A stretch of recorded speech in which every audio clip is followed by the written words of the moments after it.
mikongwe Yahweh Yahweh batela mikongo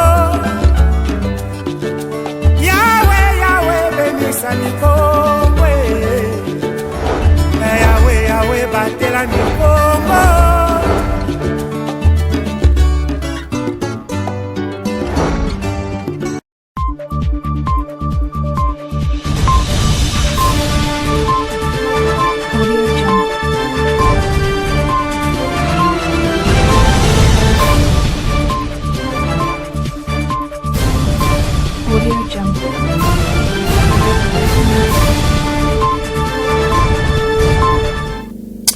C'est l'heure de vous informer sur Mabanière Ecopolis télévision. Messieurs et dames, bienvenue dans cette nouvelle édition du journal. Dans le territoire de Skebonza, 43 familles victimes d'une catastrophe naturelle survenue le 1er janvier dernier au village Tsekezolé dans le secteur de Bundi sont toujours en attente d'une assistance de la part du gouvernement provincial. Le détail dans ces images de notre confrère Timothée Mouela, commenté par Pacifique Mwanda.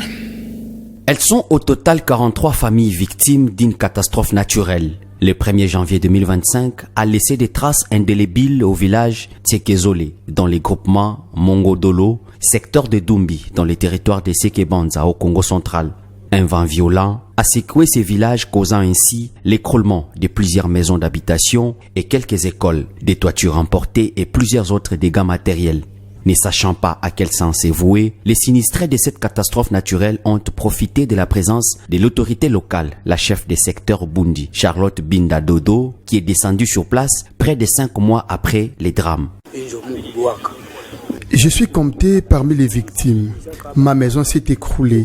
Les délégations ne cessent de venir inspecter.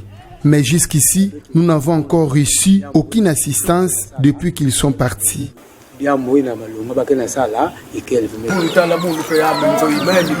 Regarde, ma maison est par terre. J'ai tout perdu. La toiture était aussi emportée. Et même les dossiers sensibles du village ont été emportés par ce vent. Ces faits a causé une séparation forcée des familles. À ce jour, ces familles sont logées momentanément dans des maisons d'accueil. Les apprenants étudient dans de très mauvaises conditions. Pendant ces temps, les victimes n'ont jamais reçu une assistance du gouvernement. Les 2 écoles qui se sont écroulées ont causé du tort à l'apprentissage des élèves. Celle qui assure à ce jour la formation des apprenants n'est pas bien équipée. Celles de la 3e et 4e année utilisent la même salle de classe en plein 21e siècle. 3e, la 4e primaire, de son côté, les chefs des villages Tsekezolé et Lombolutete déplorent la négligence manifestée des autorités provinciales qui ne cessent de dépêcher des délégations pour de simples constatations sans aucune réaction, près de 5 mois après les drames.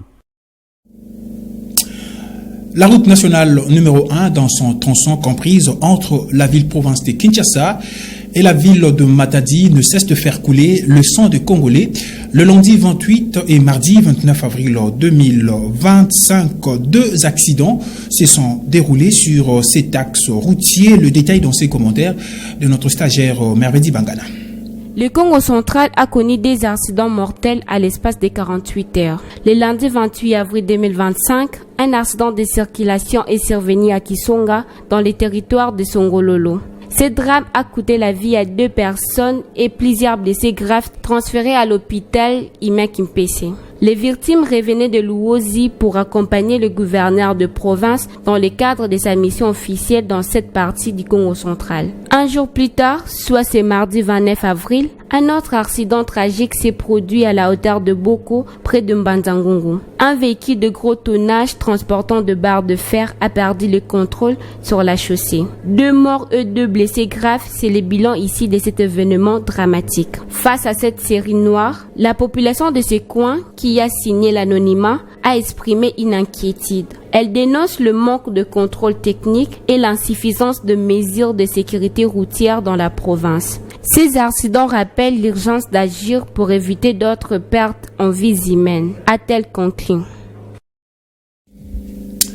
Autre chose, messieurs et dames, Maxime Prévost, vice-premier ministre, ministre des Affaires étrangères, des Affaires européennes et de la coopération au développement du Royaume de Belgique, était l'hôte du président de la République, Félix Antoine Tshisekedi Tshilombo, au micro de la presse présidentielle à l'issue de son entretien le lundi 28 avril 2025. Maxime Prévost a témoigné du soutien de son pays et des autres États européens aux initiatives en cours en faveur de la paix en République démocratique du Congo.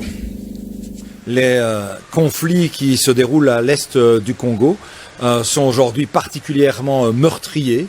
Les exactions violentes qui s'y déroulent chaque jour sont effectivement un scandale que nous devons veiller à arrêter dans les meilleurs délais possibles, avec bien entendu la pression nécessaire de l'ensemble de la communauté internationale. La Belgique a été très claire sur ce dossier, en considérant qu'il y avait effectivement un territoire qui était agressé et qu'il y avait donc par voie de conséquence aussi un agresseur. Nous sommes convaincus que ce qui fait la cohérence de la politique étrangère de la Belgique, c'est sa constance dans la défense des principes de justice, de respect du droit international, de respect des principes de la Charte des Nations Unies, et donc aussi de l'inviolabilité des territoires et de respect de la souveraineté. Nous souhaitons donner un maximum de chance aux initiatives de médiation qui sont prises, qu'elles soient à l'initiative de la sous-région,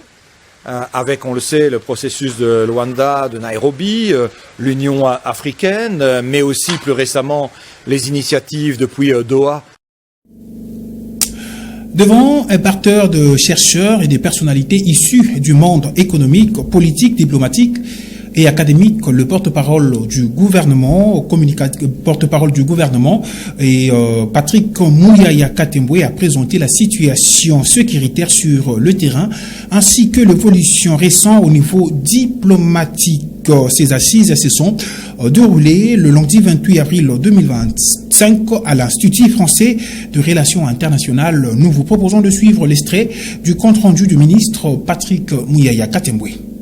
Il était important pour nous de repasser par ici. Vous savez que dans le cadre de notre travail sur la présentation des vraies raisons de cette guerre ainsi que de son évolution, nous pensons que c'était important de passer par ici. Et nous avons eu l'occasion de faire le point, en tout cas de la situation depuis les motivations de la guerre, comment le conflit a évolué, et aujourd'hui nous sommes pratiquement au point de sortie avec notamment l'initiative américaine. J'ai eu l'occasion d'expliquer que cette initiative américaine s'effonde d'abord sur les efforts régionaux et que le premier principe sur lequel nous nous tenons, c'est l'intégrité territoriale et la souveraineté de la RDC, y compris sur son territoire et sur ces minerais. Je pense qu'il était important que tous les décideurs qui étaient représentés ici à cette table puissent comprendre l'action de la République démocratique du Congo. On a suivi toutes les préoccupations qui, pour la plupart, voulaient comprendre ce qui se passe véritablement, surtout par rapport après la dynamique de Doha et de Washington, qui pour nous, c'est un, comme on dit en anglais, un turning point. Un turning point. Depuis qu'on a commencé la crise, on n'a jamais eu autant un investissement à haut niveau du gouvernement américain. Et que la déclaration de principe qui reprend toutes les problématiques telles que nous les avons sériées et présentées pour nous constitue une avancée. Mais il y a des discussions qui sont en cours. Nous sommes optimistes, nous sommes aussi vigilants parce que nous connaissons l'adversaire en face. Ici, je tiens à le rappeler qu'il est important que le soutien dont le président de la République bénéficie depuis les débuts de ce processus puisse continuer. Et ici, je veux profiter pour rassurer les uns les autres. Il n'y a aucune action qui n'est en cours, qui n'a fait l'objet des discussions précédentes, des discussions actuelles ou des discussions à venir, qui va compromettre dans le moindre once les intérêts de la République démocratique du Congo. Et puis en sport, sachez que les Léopards U20 de la République démocratique du Congo ont battu lors d'un match amical la formation tunisienne de la même catégorie d'un score 2-0 avant de rejoindre la ville de Caire en Égypte où se tient la 24e édition de cette compétition africaine de nations de football. Les détails dans ses commentaires. Les Léopards U20 de la République démocratique du Congo ont, dans un match de préparation à la Coupe d'Afrique des Nations U20 Égypte 2025, bouclé leur période de stage en terre tunisienne où ils ont remporté leur unique match amical par 2-0 face à la sélection tunisienne de la même catégorie. Une défense de fer, un doublé décisif, c'est par cette prestation électrisante face à la Tunisie que la sélection congolaise envoie un message clair à ses futurs adversaires. Ce mini-stage a permis au sélectionneur national de junior congolais Guy Boukassa, qui enfin vient de signer un contrat avec le gouvernement congolais le lundi 28 avril 2025, après avoir pris ses fonctions en 2023 sans contrat officialisé. Notons qu'avec ces contrats signés en présence du ministre de Sport Didier Boudimbu, Guy Boukassa, en tant qu'entraîneur, a la responsabilité non seulement de former le jeune talent congolais, mais aussi d'instaurer un climat de confiance au sein de l'équipe nationale de moins de 20 ans. Ici est de savoir que la délégation congolaise des Léopards U20 ont quitté la ville de Tunis ce mardi 29 avril 2025 pour rejoindre la ville de Caire en Égypte où se tient la phase finale de la 24e édition de la CAN U20. Lors de la première journée de cette CAN, la RDC affrontera le vendredi 2 mai 2025 le Black Star du Ghana qui ont déjà remporté cette compétition à 4 reprises, notamment en 1993, en 1999, en 2009 et en 2022. Désormais, les regards sont tournés vers Guy Boukassa et son équipe avec l'espoir qu'ils sauront faire briller les couleurs de la RDC lors de la compétition. Et c'est la fin de cette session d'information. Merci à vous, mesdames et messieurs, de l'avoir suivi et surtout restez branchés sur nos antennes car la suite de nos programmes continue. D'ici là, portez-vous bien.